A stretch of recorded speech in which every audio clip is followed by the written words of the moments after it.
We relocated to that old farmhouse last autumn. It was a bit out of the way in upstate New York, but the property was large and the house had character, even if it was rather dated. Our youngest, Tom, who's 5, took to it immediately. He explored every corner inside and out. Within a week or so, Tom began mentioning someone new. He'd be in his room, supposedly playing, and he'd chat away. We assumed it was an imaginary friend, which is common at his age. We asked him who he was talking to. "The lady who lives under the floor," he said matter-of-factly. We chuckled. Old houses creak and groan. Kids have active imaginations. We asked him what she was like. He said she had long hair and a sad face. He said she couldn't get out from under the floor. It was a bit odd, even for an imaginary friend, but we didn't think too much of it. Then Tom started giving more details. He said she wore a long dress, the color of dust. He described her face as pale and her eyes as very dark. He said she was always quiet, but sometimes she tried to talk, but it was just murmurs. He told us she didn't like the light and stayed in the dark spaces beneath the house. This began to feel less like typical make-believe. The specificity was strange. He'd never seen old photos of anyone like that around the house, and we hadn't mentioned anything about previous occupants. We asked him where he got these ideas, but he just insisted she told him. One evening, after Tom was in bed, we were downstairs in the living room. The house was quiet, settling into the night noises of wood and wind. Then we detected something else, a faint sound originating from below. We stopped talking to listen more intently. It was a murmur, very low, almost inaudible. It seemed to be coming from under the floorboards. We looked at each other, a chill between us. We moved closer to the floor, near where we thought it was coming from. Yes, there it was again, a soft, indistinct sound, like whispering. It was muffled, as if coming from a distance or through a barrier. The floorboards. We went into the kitchen, directly beneath Tom's bedroom. The sound was more noticeable here, though still very faint. It was definitely coming from under the floor. Not creaking, not settling, something else. Something like voices, but so low we couldn't make out words. We had a crawlspace access point under the house, outside, near the foundations. I grabbed a torch and went outside. The air was cool and damp. I located the access door, a small wooden hatch near the base of the house. It was secured with rusty latches. I pulled it open. The crawl space smelled of damp earth and mildew. I shone the torch inside. It was low, dark and cramped. Not somewhere you could easily navigate. I wasn't sure what I expected to find. Maybe some animal had gotten in, but the whispering, that was different. Returning inside, I suggested we check under the floorboards in Tom's room. My partner agreed, looking pale. Upstairs, we went into Tom's room. He was asleep, peaceful. We found a section of floorboards near the wall that seemed a bit loose. Using a flathead screwdriver, I carefully pried at the edge. The boards lifted slightly. With a bit more effort, we got one board free, then another. A gap opened up in the floor. Darkness underneath. The air coming from the opening felt cold, almost stale. I took the torch from downstairs and shone it into the space. It wasn't a deep crawl space, more of a shallow void directly under the floorboards. At the far end of the torch beam, something pale lay in the gloom. We moved a few more boards and widened the opening. The light reached further into the space. There was something down there, something indistinct at first, then shapes began to form in the beam. It was a body, lying face up, in the dirt under the floorboards. A woman. She was dressed in a long, faded dress, exactly as Tom had described. Her hair was long and spread out around her head. Her face was pale, and her mouth was open, wide open, a gaping black hole in the pale face. Her jaw was dropped as far as it could go, locked in place. It was as if she had been screaming, a silent, eternal scream from beneath the floor. This morning began like any other. I got myself out of bed, went to make some tea. My house is small, just 2 bedrooms, so as I walked from my room to the kitchen, I passed the hallway wall where I keep framed photographs. Pictures of friends, holidays, bits and pieces from my life. Something was immediately strange. I stopped, examined the photos. In every single picture where I appeared, my face was scratched out. Not just scribbled over, but violently scratched, the paper torn in places. My heart started to race. It was a shock, a proper jolt. I looked at each one, hoping it was some trick of the light, some weird tiredness still clouding my vision. It wasn't. My face was gone from every memory on that wall, ripped away by sharp, jagged lines. I felt a wave of panic rising. Who would do this? Why? I live alone. I hadn't had anyone over in days. I went cold. I grabbed my phone with shaky hands and rang the police. Explaining it to the operator felt ridiculous even as I was speaking. She was calm, asked for my address, said an officer would be in touch. A policeman did call back maybe an hour later. He listened to my story, sounded detached, like he'd dealt with stranger things. He said it was probably just some kids' vandalism. He advised me to get some security cameras, maybe better door locks. He wouldn't come out to the house, just said if anything else happened, to call again. It didn't feel like kids, it felt personal. But what else could I do? I took his advice. I spent the afternoon at the hardware shop, feeling nervous and glancing over my shoulder the whole time. I bought a set of wireless security cameras and new deadbolts for both doors. Setting them up was fiddly, but I managed it by evening. Cameras covering the front and back doors, and one inside the hallway, pointing towards the bedrooms and living room. It was a bit overkill for my small house, made it feel less like home and more like a fortress. But I slept a little easier that night, knowing there were eyes on the place, even if they were just electronic. Days turned into a week, then 2. Nothing else out of the ordinary. No more defaced photos, no strange occurrences. I started to relax, telling myself it had been kids, just a random act. Maybe I had overreacted. The cameras became just another part of the background, blinking little lights I barely noticed. Then this morning, I woke up, checked my phone as usual. A notification from the camera app. Motion detected, hallway camera, 3:17 a.m. My stomach clenched. It had been ages since there was an alert. I tapped the notification. The app opened, showing me the recorded footage. Black and white, grainy night vision. The hallway exactly as it should be, empty. Then, a section of the ceiling in the hall, the access panel for the attic, shifted slightly, almost imperceptible, but on camera, undeniable. The panel moved again, upwards this time, and a hand appeared, pushing it further. My breath hitched in my throat. A man climbed down from the attic. He was facing away from the camera, his back to me, but I could see his clothes. Dark trousers, a plain, light-coloured shirt. He moved silently, dropping to the floor without a sound. He stood still for a moment, just inside the hallway, as if orienting himself. Then he turned. He began walking towards my bedroom door, out of view of the hallway camera. The recording continued. Nothing happened in the hallway for a long time, just the empty space, the closed doors of the bedrooms and living room. The timeline at the bottom of the screen ticked on. Minutes passed, 10 minutes, 15, 20. Nothing. I stared at the screen, frozen. What was he doing in my bedroom? 30 minutes, 40.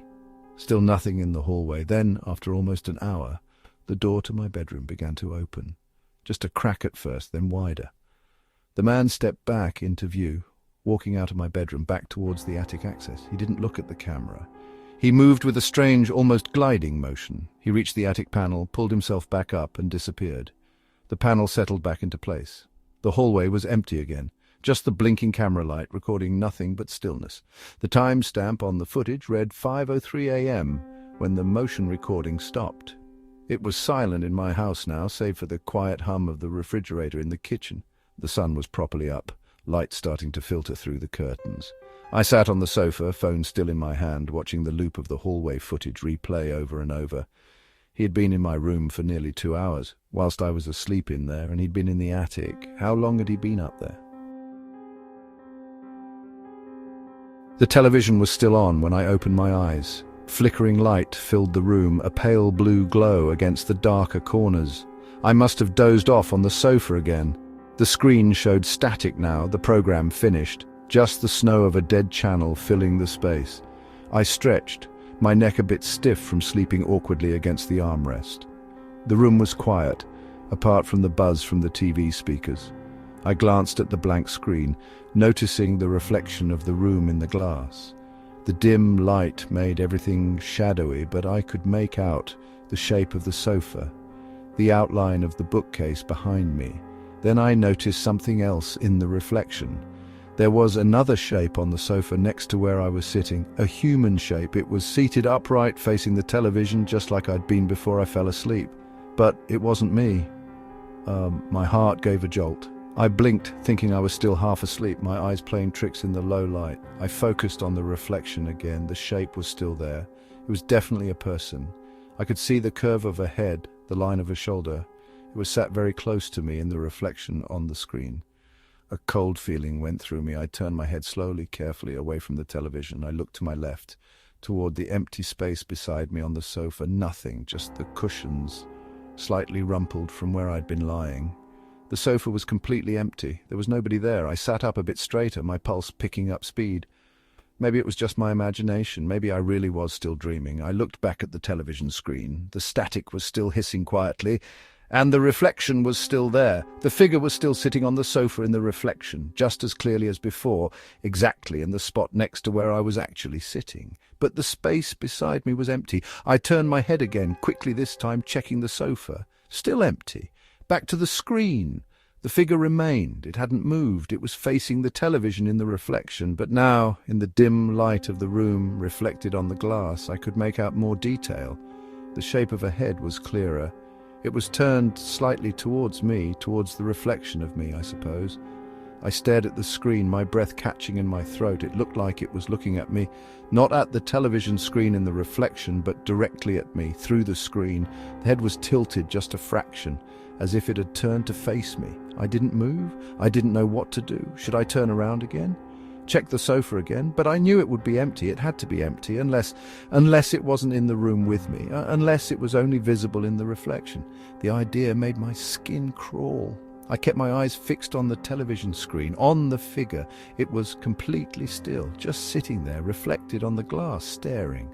I couldn't make out any features, just the dark shape of a head turned towards me. I wanted to move, to get up, to turn off the television, to do something. But I felt frozen, stuck to the sofa. My eyes were locked on the reflection. The room around me seemed to fade away. All my focus was on the screen, on the silent, staring figure sitting next to me, in the reflection only. I didn't know how long I sat there, just looking. The static on the television hummed, a constant background noise to the image on the screen. The figure didn't move, didn't change. It just remained there, a dark shape beside my reflected self, staring out from the glass of the dead television. Sleep had become a luxury I couldn't afford. Nights blurred into days, each one leaving me more exhausted than the last. My bedroom, once a sanctuary, transformed into a place of quiet dread. It started subtly. Just a sense of something being there in the corner of the room when I lay in bed, struggling to drift off. Darkness is hardly empty, is it? Our minds fill it with shapes and suggestions, especially when you're weary. I'd convinced myself it was just the way the shadows pooled, playing tricks in the dim light filtering from the street outside. But then it became more defined, and a shape began to solidify in that corner. It was always there when the lights were off, a darker patch against the dark wall. It lacked detail, just an outline, but undeniably there. Switching on the bedside lamp, I'd instantly scan the corner. Nothing, just the normal wall, the skirting board, the edge of the wardrobe. I kept pushed against it. I'd turn the light off again, climb back into bed, and after a moment of adjusting to the return of the dark, there it would be again. The shape in the corner. It became a nightly ritual. Darkness, shape, light, nothing. Darkness, shape, light, nothing. Insomnia does strange things to you, I reasoned. Your eyes get tired. Your brain starts to play games. Still, a nagging feeling began to grow. It felt different from just tiredness. One night, fueled by frustration and a desperate need to prove it was all in my head, I decided to test it. I kept the lights off, stared at the shape in the corner until it felt undeniably present. Then I reached for the book on my nightstand, a paperback, nothing precious. I tossed it casually towards the corner, aiming right at the heart of the dark shape. The book sailed through the air, disappearing completely as it entered that darker space in the corner. There wasn't a sound of impact, no thud against the wall, just nothing. It was as if the book had been swallowed by the darkness itself. A moment of absolute stillness followed. I remained frozen in bed, breath caught in my chest, staring at the corner where the book had vanished. My heart started to beat faster. A cold prickle began spreading across my skin. Then something shifted. A faint sound, almost imperceptible initially, broke the silence. A soft rolling sound. From the corner, growing gradually more distinct. Closer, rolling across the floorboards towards the bed. My paperback book rolled out from the corner and into the faint light spilling from under the curtains. It bumped gently against the leg of the bed frame and stopped. I stared at it, just a book, lying there innocently. But it had vanished into the darkness in the corner and then returned. From the darkness, the shape was still there in the corner, just as before, darker than the dark and completely still. I didn't turn on the light. I just lay there, staring at the book and then back at the shape in the corner. The room was silent again, except for the sound of my own breathing. I pulled the covers up to my chin and kept staring. Sleep felt a million miles away, and now I didn't want to close my eyes. It was morning when I woke. Sunlight was coming through the window in my bedroom, same as always. I got myself out of bed, went to the bathroom, and then headed towards the kitchen to make coffee. As I walked past the living room, I glanced towards the front door. That's when I stopped. The front door was wide open. I stood there for a moment, feeling a bit confused. Had I opened it last night and forgotten? I retraced my steps mentally through the previous evening. I'd come home from work, made dinner, watched some television, and then gone to bed. I always locked the door. It was just a habit. Living alone, you get into routines for safety. I walked over to the door, looking at the handle and the locks. Everything seemed normal. No signs of forced entry or anything broken. The deadbolt and the regular lock were both intact. It was like someone had simply turned the handle and opened it from the inside. That was odd. I stepped outside onto the small porch. Nothing looked out of place. The street was quiet, just the usual morning sounds of birds chirping and a distant car starting up. No one around. I checked the porch itself, peering into the bushes beside the steps. Nothing there either. Shrugging, I closed the door and locked it properly this time, double-checking both locks. Maybe I had just been more tired than I realized last night and simply forgotten to close it properly. It felt unlikely, but it was the simplest explanation. The rest of the day passed without incident. I went to work, came home, made dinner, and settled down for the evening. This time, before I went to bed, I made absolutely sure the front door was not just closed, but dead-bolted. I even jiggled the handle to confirm it was locked solid. There was no way it could open on its own. But the next morning it was open again. I woke up, walked past the living room, and there it was, wide open, exactly as it had been the day before. This time I felt a jolt of something besides confusion. It was a cold feeling in my stomach. This wasn't just forgetfulness, this was something else. I went to the door, examining the locks again. Still perfect, no damage, nothing forced. It was exactly like someone had unlocked it and opened it normally. But I knew I hadn't, I was sure of it. I had made extra certain last night. Standing there, staring at the open doorway, I began to feel properly uneasy. It was more than just odd now, it was unsettling. I closed the door, locked it, and this time I didn't just double-check the locks, I triple-checked them. After locking the door, I decided I needed to get to the bottom of this. I went online and looked at security cameras, small indoor ones that could be set up easily. It seemed like the obvious solution. If the door was opening again, a camera would show me how. Maybe there was some weird fault with the lock mechanism I wasn't seeing, or maybe something else. I didn't want to consider something else. But the thought was there, nagging at the edge of my mind. I ordered a camera online and went to an electronics shop during my lunch break to get one immediately. I bought a simple model, one that was easy to set up and had night vision. By the time I got home from work, I had it all installed. I placed it on a shelf in the living room, angled so it had a clear view of the front door. I tested it, made sure it was recording, and then left it running. That night, I went to bed feeling a bit more secure. At least now I'd know what was happening. Whatever was causing the door to open, the camera would capture it. I'd have proof, and then I could figure out what to do next. Maybe get the locks changed, or... I didn't know. I just needed to see what the camera recorded. I slept fitfully that night. Every little creak of the house seemed amplified. I kept waking up, glancing at the clock. Each time I drifted back to sleep, I had strange, vague dreams that I couldn't quite remember when I woke up again. They were just unsettling impressions, nothing concrete. Morning came, grey and overcast. I got out of bed, feeling tired and strangely tense. As I walked towards the living room, I already knew what I was going to see. I could feel it, almost taste it in the air. The front door was open. I didn't even stop this time. I went straight to the security camera. I took out the memory card and went to my laptop. My hands were shaking slightly as I put the card reader in and opened the video files from the previous night. The first few hours of footage were just Nothing. Empty living room, door firmly shut, the dim night vision view showing the furniture and the closed door. Hours passed in the recording all the same. Nothing happened. I fast-forwarded through most of it, scanning for any change. Then, around 3:17 a.m., something did change. In the video, I could see myself come into view. It was me, in my pajamas, looking normal. Just sleepy, maybe. I walked into the living room from the hallway, my movement steady and deliberate, not stumbling or confused, just purposeful. I walked straight to the front door. I reached for the deadbolt and unlocked it. Then I unlocked the regular lock. Then I turned the handle and opened the door. I stood there in the open doorway in the middle of the night, just staring out into the darkness. I didn't step outside. I just stood in the doorway looking straight ahead for a long time. Minutes passed on the recording. I was completely still, just standing there, gazing into the dark outside.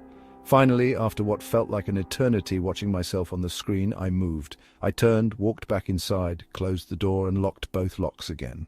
Then I turned around and walked back toward the hallway, disappearing out of the camera's view. The video continued to record nothing until morning. I sat there, staring at the screen, completely frozen, my own image opening the door in the middle of the night. It was undeniably me, but I had absolutely no memory of doing any of it, none. I hadn't woken up, hadn't felt myself get out of bed, hadn't walked to the door.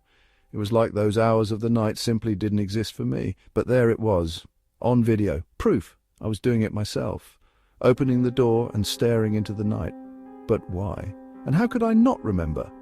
A wave of dizziness washed over me. I closed the laptop, feeling sick to my stomach. I got up and walked to the front door. It was still closed, still locked. Had I locked it again this morning after finding it open? I couldn't even remember that clearly now.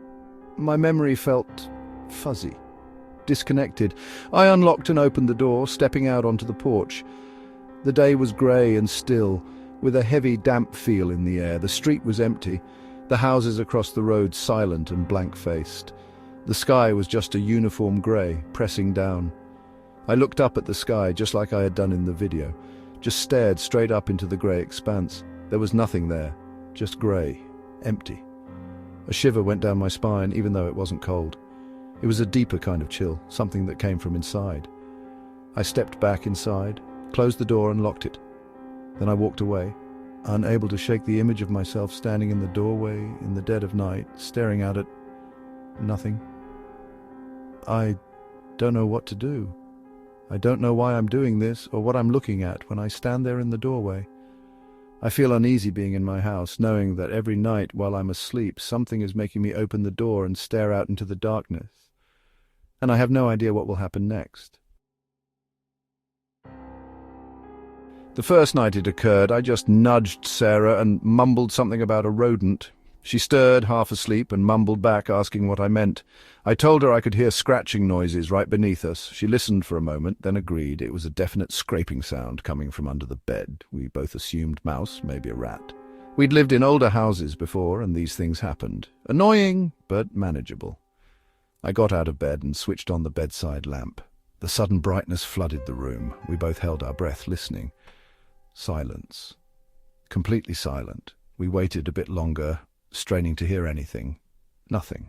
Sarah shrugged and turned over, wanting to go back to sleep. I wasn't quite so relaxed. I crouched down and peered under the bed, just dust bunnies, shoes and storage boxes. Nothing moving. I tapped lightly on the floorboards under the bed, thinking to scare out any critter. Still nothing. Must have just been a mouse briefly passing through, I reasoned. I switched off the light and got back into bed. We both drifted back to sleep. The next night it was back. It began the same way, a faint scratchy sound from beneath the mattress. But it was different now. It wasn't just scraping. There was something else mixed in with it, something that made my stomach tighten, a sort of rasping, like breathing. Heavy breathing, not animal breathing, something different. I nudged Sarah again. This time she was more awake. She'd been lying there listening too, I could tell. She grabbed my arm, her fingers digging in a little too hard. The sound was clearer now, the scraping and the rasping together. It wasn't faint anymore. It was quite distinct, coming from directly beneath us. My mind raced. It couldn't be a rodent. The rasping sound, it didn't fit. Rodents didn't breathe like that, not with that intensity. My heart started to accelerate. A knot of something cold began to form in my stomach. Sarah whispered, voice trembling, asking what it could be. I shook my head, not wanting to guess.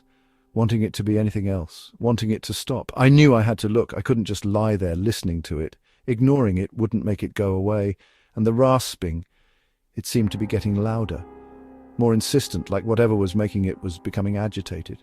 I swung my legs out of bed. Sarah gripped my arm even tighter, trying to pull me back. But I had to see. I had to know. I reached for the bedside lamp again, my hand shaking slightly as I fumbled for the switch. The light snapped on, illuminating the room. The scraping did not cease. The rasping continued, maybe even a little more pronounced. It was definitely underneath the bed. I got down on my hands and knees. The floorboards were cold against my skin. I hesitated for a moment, my breath catching in my throat. Then I lowered my head and peered into the darkness beneath the bed. At distribution, there wasn't much to see initially, just the usual clutter and gloom. Then I focused on the bed frame, the wooden rail that ran along the side, just inches from the floor, and that's when I noticed them. Fingers, long, pale fingers gripping the wooden frame, not animal paws, not claws, fingers, human-like fingers, but too long, too pale, too thin. They were wrapped tightly around the wood, knuckles, bone-white nails. I couldn't make out the nails clearly in the dim light from the bedside lamp filtering under the bed. My breath hitched, my blood turned to ice. I stared, frozen, unable to move, unable to speak, unable to even scream. The fingers tightened their grip on the frame, the scraping sound intensified, now accompanied by a low, wet sound like something dragging across the floorboards. The rasping breath was right there, very near, very close to the floor, very close to me. I scrambled backwards, away from the bed, away from the sight of those fingers. I stumbled, falling back against the bedside table, knocking over a glass of water. It shattered on the floor, the sound sharp and loud in the sudden silence because the scraping and rasping had stopped. The room was quiet, except for my own ragged breathing and Sarah's whimpering from the bed. I stared at the space under the bed where the fingers had been. Darkness, just darkness and silence. A silence that felt heavy, thick with something unspoken, something unseen. I could still feel the cold dread in my stomach, the icy grip of terror that wouldn't release me. I just stood there, staring at the floor beside the bed, listening to the silence, waiting for something else to happen. The house was old, even for this part of Massachusetts. New England houses often came with quirks, little noises and groans as they settled, especially when the weather shifted. I'd lived in it for just over a year, and I'd become accustomed to the usual bumps and creaks. Most of the time, these sounds were easy to ignore. Just part of the background noise of living in an older building. It began subtly, almost imperceptibly, a rustling sound occasionally drifting down from the attic. At moments it was faint enough that I questioned if I'd actually at all, perhaps the wind in the eaves or branches brushing the roof. But there were still days, particularly quiet afternoons, when I was certain. A distinct, soft shuffling from above. My attic wasn't properly converted, just a space beneath the pitched roof, accessed by a pull-down ladder in the hallway ceiling, mostly used for storage. Holiday decorations, old photo albums, things I didn't need regularly but couldn't quite bring myself to discard. The first few times either sound, I'd gone up to investigate, pulled down the ladder, climbed into the dim space, dust motes dancing in the shafts of sunlight piercing through gaps in the roof boards. Each time the attic was still and silent, just boxes piled haphazardly, the musty smell of aged wood and forgotten belongings. Nothing disturbed, no sign of rodents or any other creature that might be responsible for the noises. I'd poke around a bit, shining my phone's torch into the shadowed corners, trying to identify any potential source. Empty. Completely empty, except for my stored items. After a few fruitless searches, I started to assume it must be something to do with the house itself, the old timbers shifting. Old houses did that. Weeks passed, and the sounds persisted. They remained faint and sporadic, but their persistence was starting to become a small point of nagging worry at the edge of my awareness. It wasn't just the wind. It wasn't the house settling. This was different. It wasn't loud, but it was purposeful somehow. Like something moving, shifting its position. I tried to rationalize it. Maybe squirrels? But squirrels would be noisier, more scampering and scratching. This was softer, more like something dragging or brushing against surfaces. I started to pay more attention to the timing of the sounds. It seemed to happen more often in the late afternoons as the day began to cool. Or perhaps that was just when the house was quieter and I was more likely to notice. I started to dread the afternoons a little, knowing that any moment I might hear that faint rustle from above. One Tuesday I was home alone. My partner was at work and I was working from home in the living room. The afternoon sun was receding, long rays slanting through the windows. The house was quiet, unusually so. No traffic noise from the street outside, no bird song, just silence. And then not faint this time, very distinct, scratching directly above me. I froze, my fingers stilled on the keyboard. My breath caught in my chest, scratching, not just a rustle anymore, but a clear, definite scratching sound, like claws on wood or nails, something sharp scraping repeatedly above me in the attic. My chair scraped back as I stood up abruptly. My heart began to race. I stared up at the ceiling, at the patch of plaster directly above my head where I pinpointed the sound. It was just a ceiling, normal, flat, white paint, showing its age with a few hairline cracks, just a ceiling. Except, as I stared, I noticed something. Subtle, if you weren't looking intently. A slight distortion of the flat surface, almost like a ripple on water, but impossibly slow. I blinked, thinking my eyes were playing tricks, but it was still there, a very gentle curve appearing in the ceiling, growing very gradually downwards, as if pressure was being applied from above. My breath hitched. I stepped back, away from the spot beneath the sound, away from the subtly deforming ceiling. The scratching continued, a dry, insistent sound, and the bulge in the ceiling became more pronounced. It was no longer just a ripple. It was definitely pushing downwards now, a small area, maybe a foot across, bowing out from the flat plane of the ceiling. I could feel the blood draining from my face. My hands were clammy. My mind raced, trying to understand, to explain, but there was no explanation, nothing rational. This wasn't house-settling noises. This wasn't squirrels. This was something else, something in the attic. Something pressing down on my ceiling, something that was scratching. The bulge continued to descend. I watched, transfixed, horrified as the plaster stretched and strained.